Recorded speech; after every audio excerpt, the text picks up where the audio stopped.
Yeah. Hi, Maura. Good morning, everyone.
Okay, good morning, everyone. My name is Bill Connors.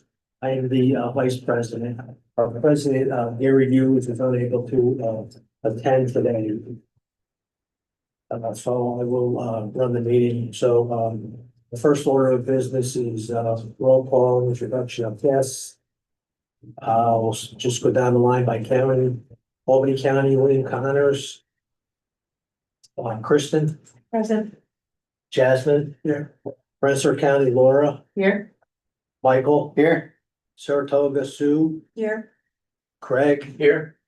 Schenectady County, Gary is out. And Jalal. Here. Gila. Thank sorry. you. Yeah, That's Gila. okay. I'll answer. Wow, this is a pretty good attendance, everybody but Gary. I don't think we've had this in quite a while. Our second order of business is approval of the June 18 minutes. So moved. Okay. Any comments or questions on the minutes before we move forward to approval? We have a motion by Craig, second. Second. Laura, second. Approve. Mark, this should be in the meeting. Oh, thank you. And Stephanie Thomas is just doing this. Before we go on, you want to do guest introductions? Oh, I'm so sorry. I apologize. We have several guests in the room today. Start from my left to right. Bob. Yeah, good morning. It's Bob Ryan from Harris Beach. I'm usually on Zoom here in person today. So. And, I'm Tom White from CDRPC. yep, Tom. Next. I'm Josh Gowie from Branson. Thank you. Ray Wilcox, Facility Director. Thank you, Ray. Luke Jacobs with Together for Youth. Thank you, Luke. And on the online there? And online, what more, you want to start yourself? Sure. Good morning, everyone. Maura Manning, Commissioner, Albany County Department for Children, Youth, and Families. Thank you. And Stephanie. Hi, everybody. Stephanie Thomas. I'm from the County Executive's Office. Thank you, everyone. I'm sorry I missed that. Okay, next on our agenda is a financial statement. Memo 25 -16, and I'll pass this to Mark. Okay. Quarter one and quarter two, 2025 billings have been partially paid to Berkshire. Schenectady County is still holding about $150,000 related to, the youth records being updated in JDAS. Secure detention, we're tracking at actual expenses through April of 4.6 million. Estimated expenses through May are 5.2 million.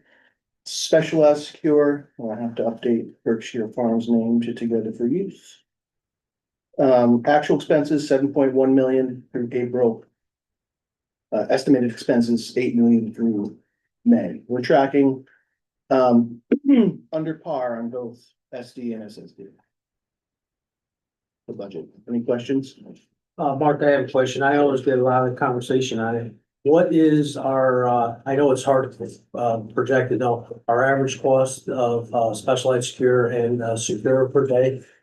Per day, it fluctuates because it's a function of the actual bed days divided by the cost for the period. So when we close the quarter, we take Berkshire's actual expenses, Together for Youth's actual expenses, our expenses.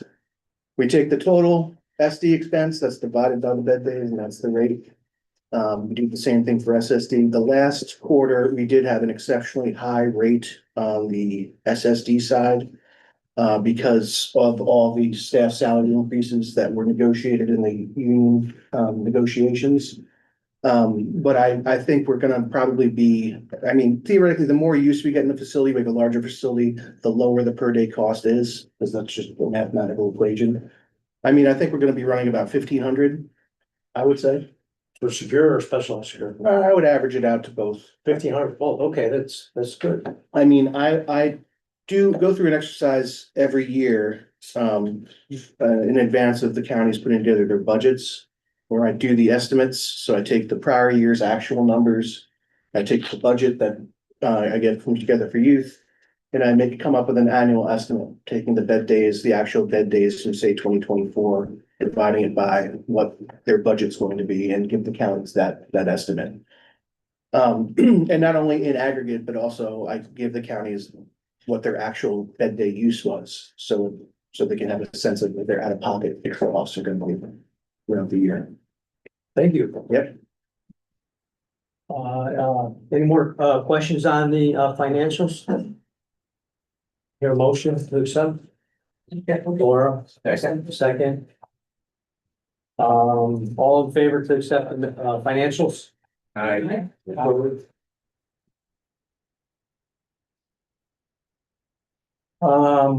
Next memorandum 2517, 2022 and 2023 audits.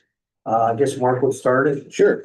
So, excuse me, at our last meeting, we discussed the 2022 audit. And I did foreshadow what the audit's findings would be. It's taken us the better part of 2.5 years, working with Bonadio. Your entire lifetime, Tom's entire lifetime.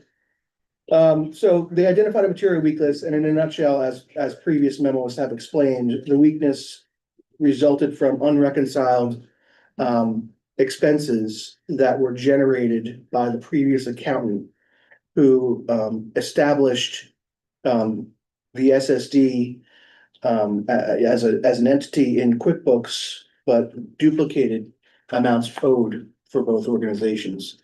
So that left on our books all these amounts that were duplicate amounts.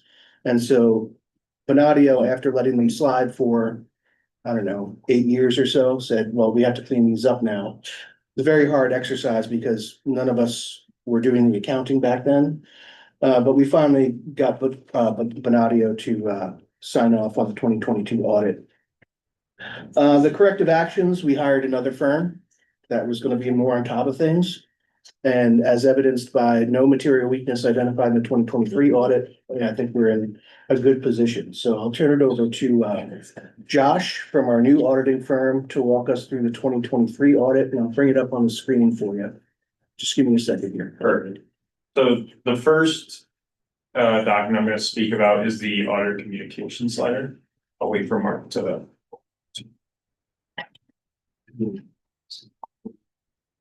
Yeah. As Mark said, I'm presenting on the 2023 audit. I always think it's important to start with that. Um. In under that qualitative aspects of accounting practices. So management is responsible for the selection and use of appropriate accounting policies. All the significant accounting policies are detailed in note 2 of the financial statements.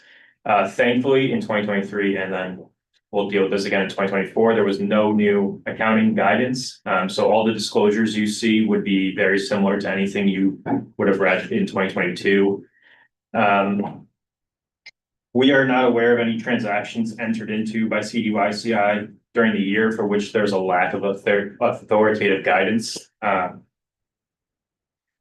most sensitive estimate affecting the financials is management's estimate of allowance for doubtful accounts, or an allowance for receivables they expect to not collect. We had no issues with the estimate prepared by management.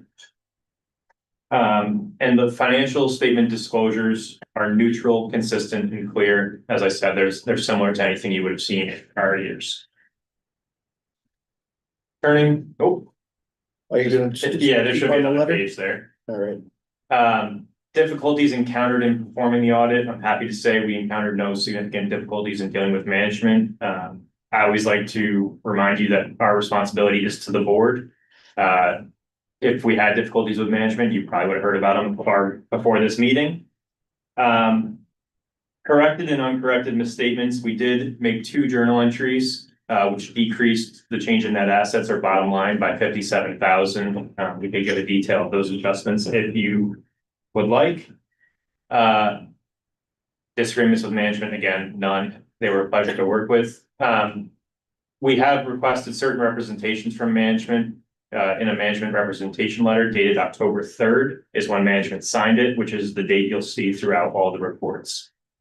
Management consultations with other independent accountants. If for whatever reason you disagreed with the stance we took or an opinion we had, you always have the option to get an opinion from an outside accountant. We're not aware of any such opinions for 2023. And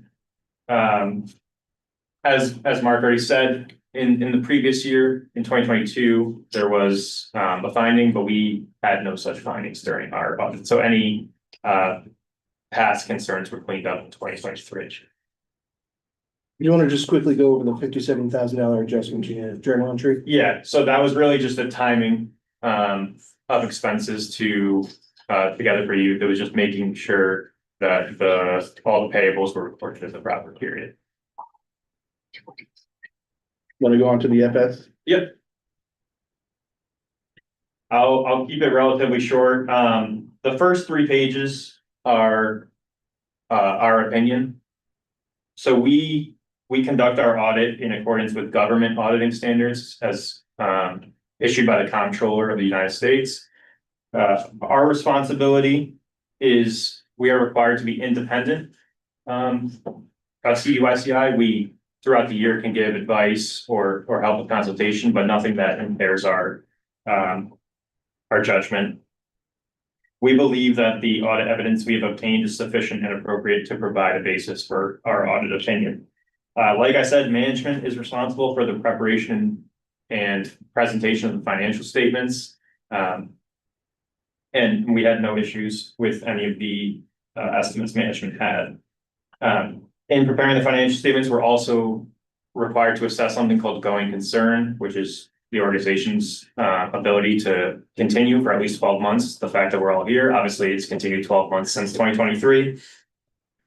So no issues there. As auditors, we use a term called reasonable assurance. It essentially just means we can't look at every transaction the organization conducts. So we do a risk assessment and go from there. It is important to say we had an unmodified opinion for 2023, which is the highest level of opinion. We really had no issues throughout the audit process. Turning to page 4 through 7, this is really where I think the most important part of the financial statements is the management discussion and analysis. For 2023, CDYCI's net position increased approximately 41,000, or their bottom line was about 41,000. Operating revenues increased by just over 3.6 million, whereas occupancy related expenses increased by just short of 3.4 million. Obviously, as you guys are aware, a lot of it is just an in and out. So revenue and expenses are generally going to increase about the same amount. Turning to page 5, you can see this is your statement of net position or your balance sheet.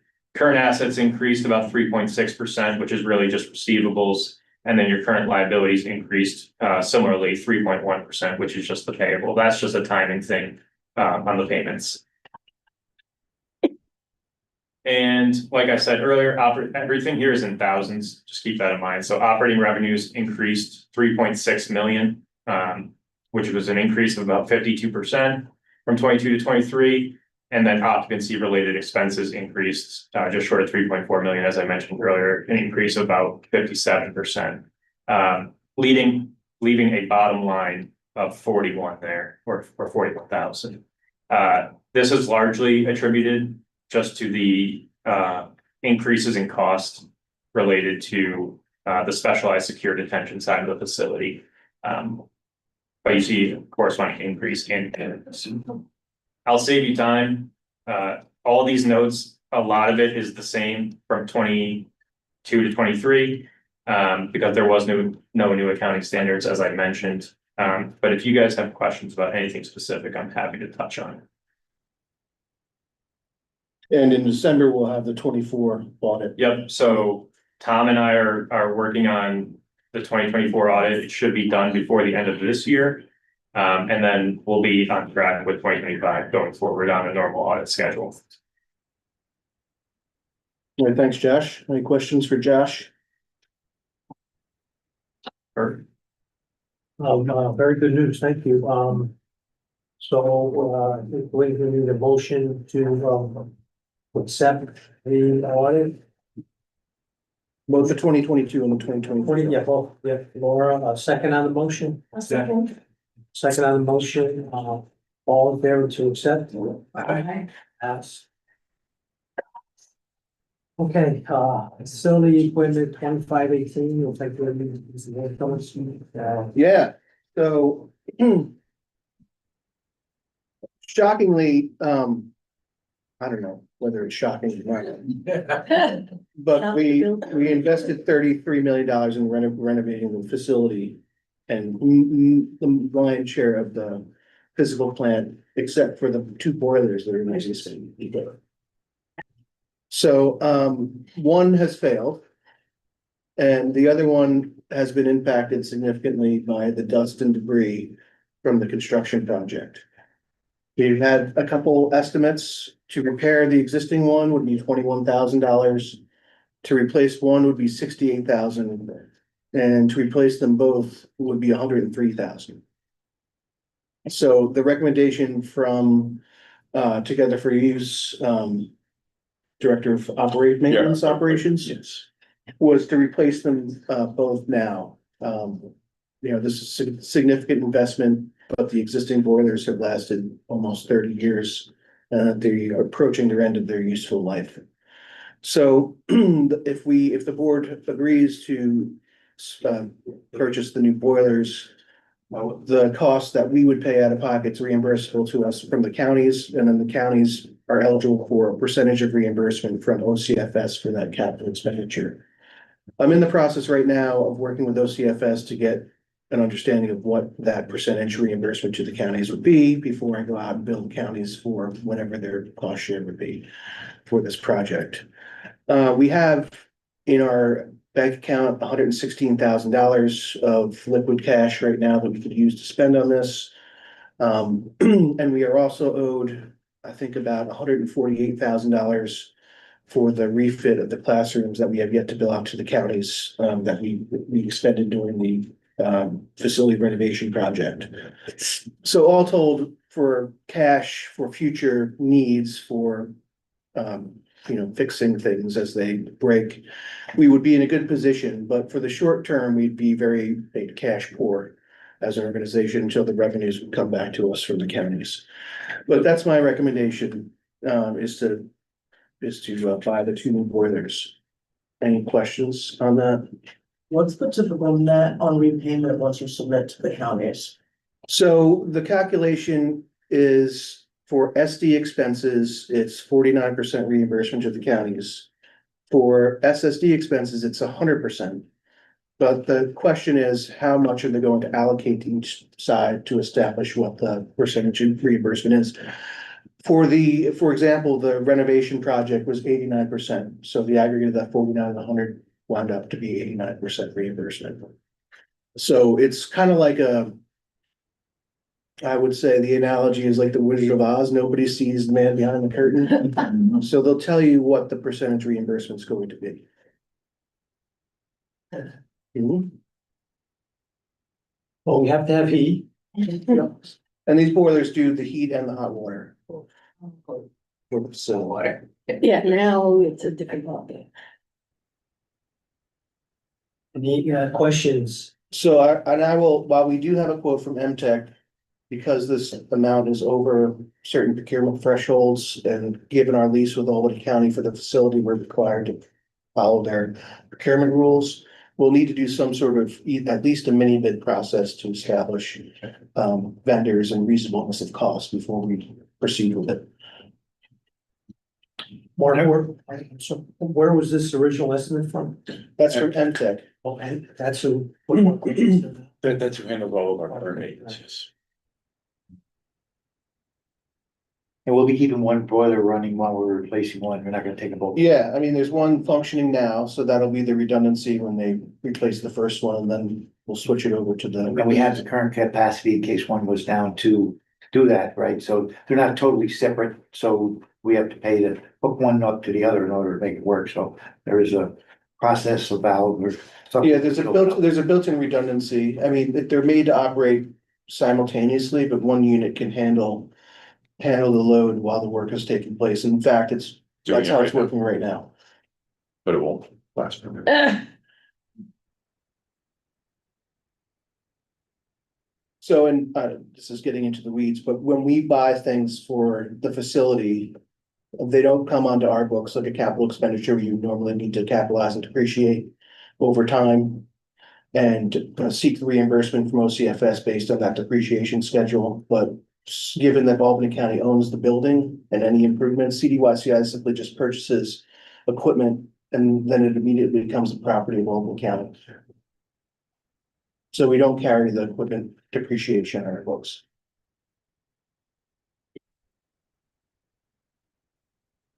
So we're looking for a motion to start the process with a bid and accept the lowest bid. Is that what we're asking for? I would not be that specific. I would just say authorize the chief administrator to proceed with the procurement. Okay. Because we have to follow the Albany County procurement guidelines. Okay, all in favor to allow the procurement to proceed? Or no, I'm sorry, I'm ahead of myself. Make a motion to accept that. Laura, second, Chas. Second. All in favor to accept that? Aye. Okay. Sorry. All right, I think there's an updated memo on number 6. Yeah, sorry about that. 19. So the updated memo actually includes what the changes are between the 2020 and the 2025 draft amended and restated agreement. This agreement replaced a variety of other documents that predated 2020 and is really the agreement between the 4 counties together and CDYCI. I've been working with Bob because we now have a larger facility and there are other provisions that we needed to update. So the major changes in the updated version, and this is building on a recommendation from our current auditing firm, and that's to add CDRPC as a party to the agreement. One of the things that they pointed out, which has been pointed out previously, is that there's no contract between CDRPC and CDYCI. So they always ask us, how does CDRPC establish how much they get paid per year? And the answer has always been, well, CDYCI establishes that amount in the budget when we adopt it every year. But I think to be most conservative, creating this contractual relationship, articulating what that relationship is between CDYCI and CDRPC, outside of like the bylaws and the foundational documents, the incorporation documents, this will specify that relationship a little bit more clear. Secondly, the facility expansions, the language related to the facility size and the number of beds is just updated to 39. Some enhanced termination provisions, just buttoning up some discrepancies, not discrepancies, but things that could tighten up in that area from the 2020 version. Number 4, and this is significant, because hopefully this won't be controversial, but we need, the cash flow is very important for Together for Youth. And as you know, CDYCI is not a county, so we can't float millions of dollars. So we need to get paid and we need to ship money to Together for Youth as quickly as possible. Some things that have been delaying that process, habitually delaying the process, has been things related to JDAS records. So I think we've made our process now as efficient as possible, because we have copied, or people in the counties that process or work with us on the building are copied on the daily roster. Amy follows up at the close of every month, just making sure, check over the roster, make sure this information is set. And at the close of each quarter, we send counties the draft bills.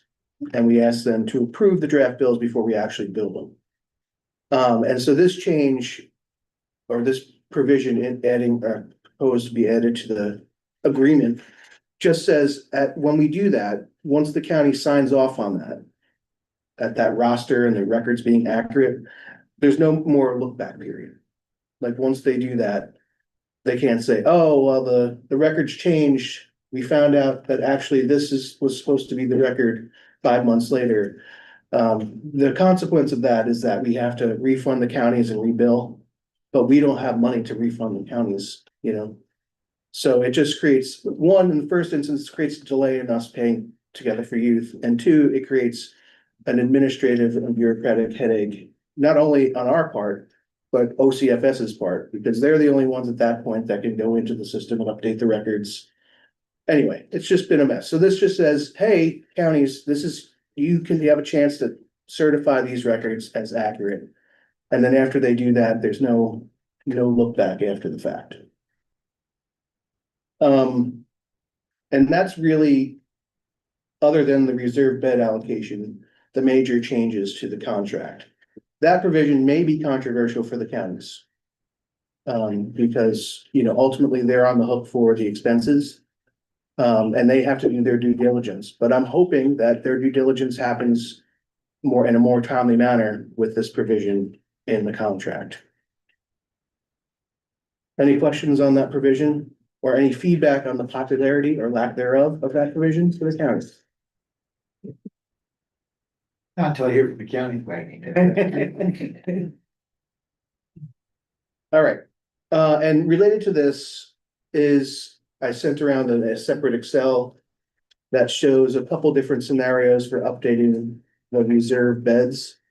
Now, there's oftentimes a perception that the reserve beds are like a guarantee, like we have to keep these beds open because I've reserved them. It's not what the reserve bed means. In the agreement, the primary purpose of the reserve beds is to articulate the cost share among the counties. So if we have a capital expense, we take a look at the percentage of the reserve beds, and that's the percentage that each county owes as part. So when we bill out for the boilers, for example, we'll look to the reserve beds in the current or whatever contract is executed at the time, and we'll bill that percentage to that county. That's the primary purpose. The secondary purpose comes into play only in the instance where the facility is full with just youth from the 4 counties. So our 4 counties always have preference on beds. So if any other county is in there, has a youth in there, and one of our counties needs a bed, Together for Youth, works to get that youth out. But in a circumstance, and I'm not sure if this has ever happened, where the facility is full with just youth from the 4 counties, And Albany County has reserved 15 beds, but they're only using 14. And Schenectady County has reserved 9, but they're using 10. Schenectady County in that scenario would have to remove one of their youths so that Albany can place their 15th reserved youth. So I don't think that scenario has ever happened, but that's essentially what it says in the agreement about the reserve bed. So two things, cost share, and in the scenario where all the youth from just the 4 counties are in there, it would determine which county could place and which county would have to remove their youth. But in a scenario where Rensselaer County has 5 beds but they're only using 4 and another county is using the 5th bed. You're charging the other county who's using the 5th bed and not Rensselaer County. Right. We only charge the counties for what they actually use. So, there's never a circumstance now. We used to charge Oneida County regardless of whether they used a bed, they reserved a bed. OCFS after raised the age said we couldn't do that anymore. And so all the counties, regardless of whether they're the 4 counties or outside counties, they get charged just for their actual users. So I'll circulate this out to the counties. The one on the bottom, and I'll walk you through how I got to these calculations. So I took a look at the 5-year averages for bed day use among the counties to establish a percentage of each county's use over that time period. I then did the actual calculation, which totaled 36 beds. And then I made an adjusted calculation all the way at the table at the bottom. And the adjusted calculation dials down some counties and increases some counties. So for example, Saratoga, based on the actual youth, had less than 1 reserve bed in both categories. So I increased their number of reserve beds to 1 and 1 on both sides, just anticipating that they would want that level of comfort in terms of having access to both facility types. So I'll circulate this to the counties and welcome any feedback that they may have. But again, I'm going to be emphasizing what the reserve beds actually are versus what people think they are in that communication. Yes. So historically, we have not reserved all the beds in the facility. So the existing reserve bed allocation was less than 24. And so I think that scenario would be the same in the 39 bed scenario. So, but we'll see what the feedback is on this. Does anybody have any feedback at this point related to this? A motion to allow the chief administrator to circulate, what did I put in there? To circulate the, So authorized distribution to the Yes. counties for review and execution by the, excuse me, by the chief chief administrator. administrator. Okay, motion, How many numbers there? I think Schenectady, the adjusted should do 5 label. It says 6. Oh, yeah, you're right. Look at that.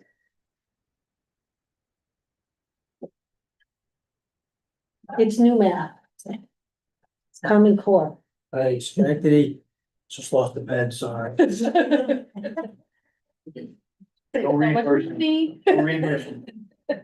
I was wondering why Rensselaer had 3 more, but they were 26%. So the 19%'s right. Based on 5. Okay, a motion to move the agreement. Is there a motion to accept? Laura, Yep. a second on that motion? Second. Second. Craig, all in favor? I accept it. Okay, that was our last voting action, and facility use memo Mark has prepared. Yes, there actually is There's no no memo. Because I figured I'd do a memo every time to say see the attached, just get rid of the memo.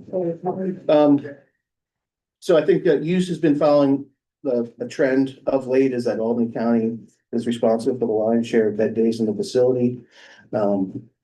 We have seen year over year, obviously a marked increase in female use because we are operating a 6-bed unit as the female dorm. So previously we only had 3 female beds and now we have almost 6. Once we get the screens fixed, we'll have 6 beds to use. in that dorm. Any questions on facility use? Well, it's Okay, what counties are, a lot of counties are we seeing? it's all over the map, really. I mean, From Niagara County to St. Lawrence, all the way down to Nassau, we're seeing the whole state. And they're mostly specialized security? Well, both SSD and SD, yeah. Okay. Okay, number 8, letter of concern memo. yeah, so OCFS does a variety of site visits and they also issued a letter of concern. I'll address the letter of concern first. So we had a situation in the facility where a youth was returned from court. And the police dropped him off. And then the paperwork from the judge that says the youth can be released was emailed to somebody at Together for Youth who was on vacation. So the youth was held for a few days when in fact he could have been released. Yeah, in a good situation. So I worked with Luke and we worked with the administrators of the 3rd and 4th court administrative districts to establish a new process. The process, what should have happened in the first instance, is that the actual physical paperwork should accompany the youth. And so now Together for Youth will not accept a youth from law enforcement without a physical copy of the remand order or the release order or whatever court paperwork there is. And then 2, Together for Youth has established a shared mailbox. So court administrators will email any court documents to that shared mailbox, which includes multiple people and Together for Youth to ensure that regardless of who's on vacation, that paperwork is always going to be going to the facility and people are always going to have that information. The people who do the intake were actually responsible for scanning that, the court documents into the system. And then there's also a new process to make sure that those documents are uploaded to JDAS so that the documents are following the use records, which is actually going to help our billing process as well. So that was basically the letter of concern. We established that process. OCFS said, good process, we're not concerned anymore. Now, OCFS also makes monthly site visits. Is this as a result of the performance improvement? No, Or they, is this what do? they make monthly site visits to all schools. Right. So you can see the summary of some of the findings of the site visits. There are some things that were not in terms of the education program, some, I guess, minor security issues, rooms not being secured when they should be secured, et cetera, et cetera. But the summary is in the memo and the full reports are in the attached. Anything to add? No, I mean, we have a great relationship with OCFS, our detention liaison comes in every month, work with Ray and his team. A few things are identified here and there, which are immediately addressed. Part of the things is, the education, I'm gonna talk about that in a moment, but we have been doing well, Ray and his team have been addressing these immediately, and we definitely seen an active improvement in our site visits. And we do provide a full formal response to OCFS every month about any concerns and questions. Yeah, and they usually give us a grace period of like 2 weeks to go in. I try to get it in right away. So we can address some of the issues of maintenance or security. Just to show that we're not hiding anything and we're looking to, fix things and make sure that the kids and the staff are safe. So. Question is there legal action, this individual? The individual that was held and should have been released.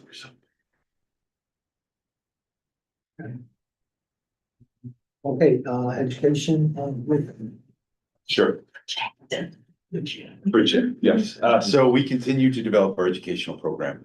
I want to give you where we're at currently and then what we're doing forward. So currently we have 2 of our 4 teachers hired. We have a social studies teacher and a math teacher hired working in the facility. The other subjects, English and social studies are being provided, or English and science are being provided through our Edgenuity online resource, which we still have for all of our kids. We also have a GED teacher who was hired and working in the facility providing GED prep. We have multiple youth taking that, but 2 specifically who are working towards their test right now, doing a great job. We have also hired a vocational specialist, which is working with our kids to provide vocational development for our kids, especially our kids who are out of school or not going back to school. So we have that operating in the facility now. We work with BOCES to make sure that we can provide that GED test in the facility. And so we are purchasing all those materials so that when those two youth are prepared to take the test, we will be able to provide it to them. So we are on track to be able to do that. Right now, we have contracted with Tim Backus, who was the previous deputy superintendent for South Colony. And he worked very closely with us. He left South Colony, but we are contracting with us. He is working closely with South Colony schools to make sure that we have credit recovery in place, diplomas and Regents exams, as well as be able to provide transcripts to the youth when they leave, whether they go to a different facility or they leave a facility to go home, they have transcripts. We are also, and this comes as a result of the moment talk about letter. So the state Department of Education came to us with a complaint that we were not providing Committee on Special Education services up to the level that they wanted to see. When South Colony left, we no longer had a Committee on Special Education. We didn't have any special education services. We are not alone in detention services. This is a difficult thing because we have small schools to provide a full Committee on Special Education for all the needs. However, we know we need to do that. We need to provide good education for all of our kids. So we are looking at a couple avenues.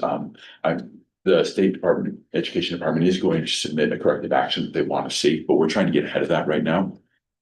So Tim Backus and us, we are working on a couple of avenues. One is to look at South Colony School, potentially contracting with them and their Committee on Special Education to be able to provide the assessments for the youth and any specialized services that are needed. For instance, occupational therapy or speech therapy. It would not be, we couldn't hire someone to do those services with us because they're needed so little, but when they're needed as part of their IEPs.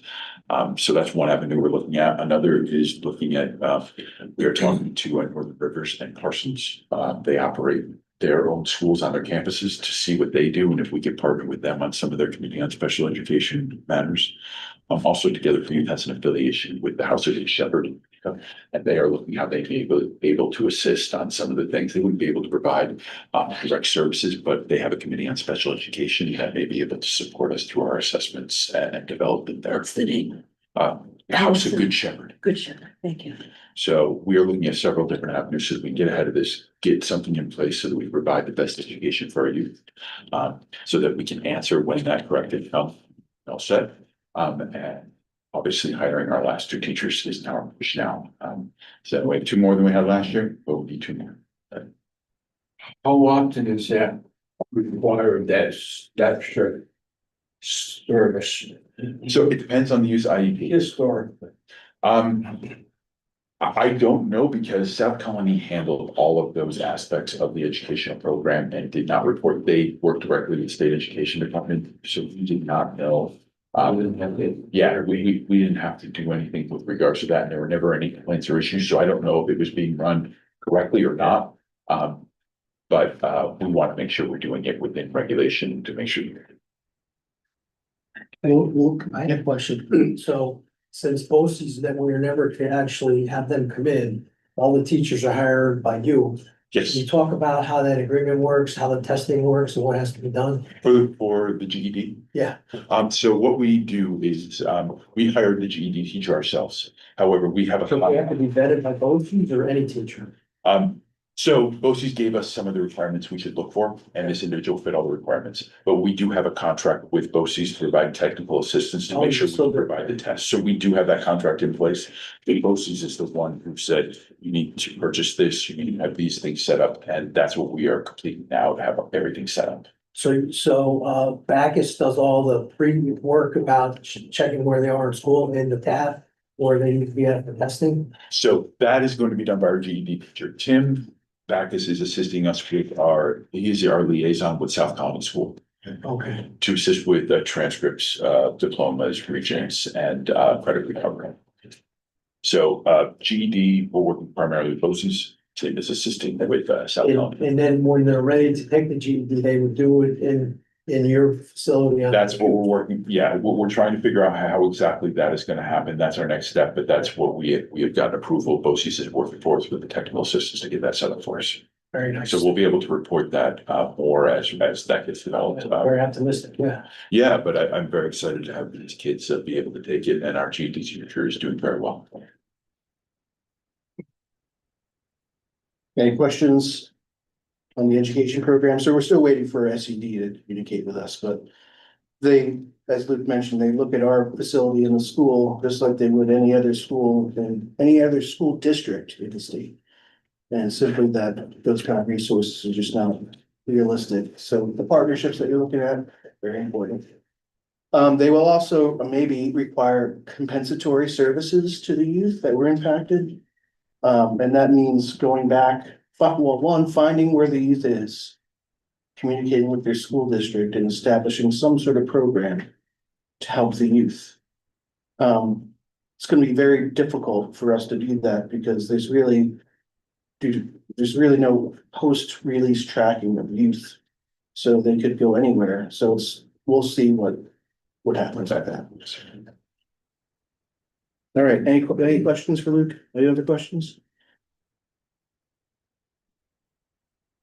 One more, point of business, facility operations agency report. So yeah, our facility, as Luke mentioned, education is definitely priority.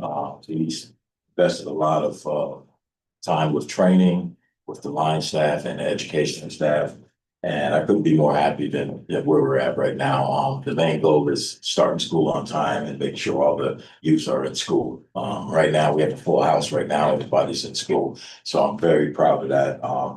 And it just shows that the staff are engaging with the kids. So that's the most important thing. And that was part of our training leading into the school year.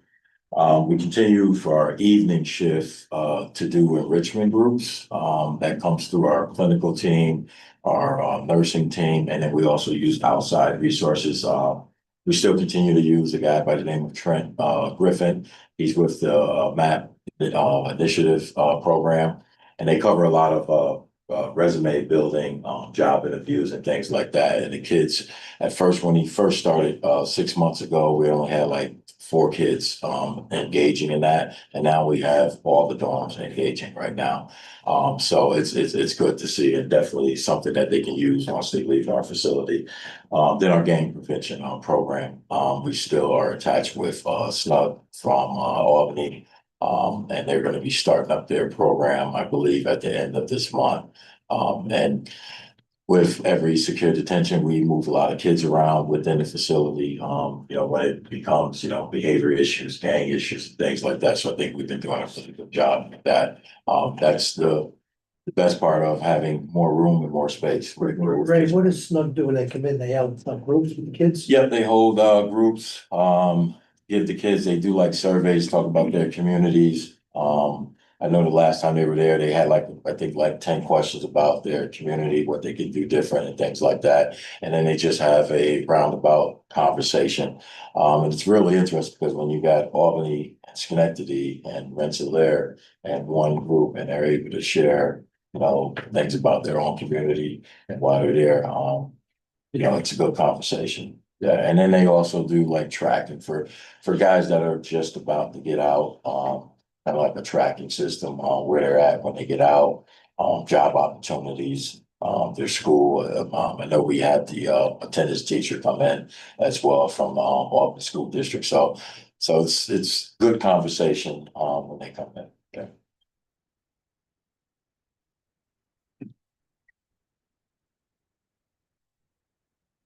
So I guess that concludes. Yes,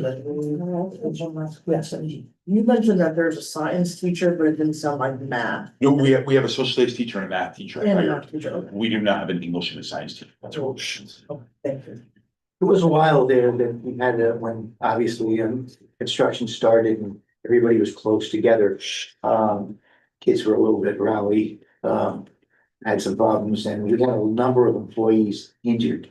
I think. Where are we at with that? How many employees, do we have any employees out on workers' comp right now? We do have a few, but nothing compared to where we were at that point. At one point, we had 20 employees out. And we had full. That's expensive to keep them. And you're absolutely right, the space, because everything was so close, and now we're more spread out. We don't have I don't know the exact number, but we have some employees that are up and not anywhere close to what we had. But we didn't have that much space. And we're nearly fully staffed, our line staff now, which was a challenge for a time, but now we are nearly fully staffed. So Yeah, that's. I'd be interested to see that for them, that's for sure, because it's an additional expense to them. And our incidents with youth have declined as well. Thank you. I got a question.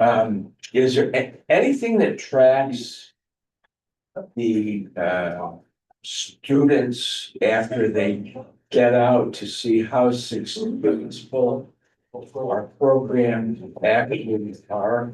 We do not have any post-release tracking in place because once they leave us, where they go, we don't know where they go. So we do not track them after they leave us, our releases and when they leave us. Understand that, yeah. Which could be, there's always potential working with counties. If counties want to set up, then we would have to work with them on that, but we don't have any mechanisms right now.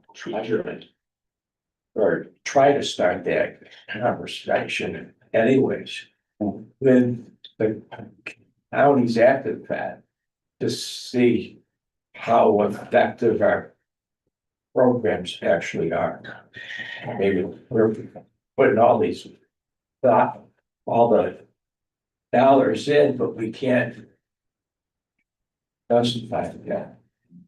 Hopefully we don't see them on the evening news, we know we're doing good. Yeah, It's a heck of a question. one way to sum it up. Well, I know Stephanie is working with facilities staff on that very question. So maybe she can share her lessons learned after she's done with that exercise. Absolutely. I did have the privilege of talking to someone from Together for Youth last week about this, because it is something that we're looking into, some sort of like a transition program. I believe the exact term was aftercare type of program for the individuals leaving the facility. So hopefully more to come on that. And we have a lot of great ideas to do that. Good. Love to talk further. Thank you. Awesome. I'd love to hear him. Yes.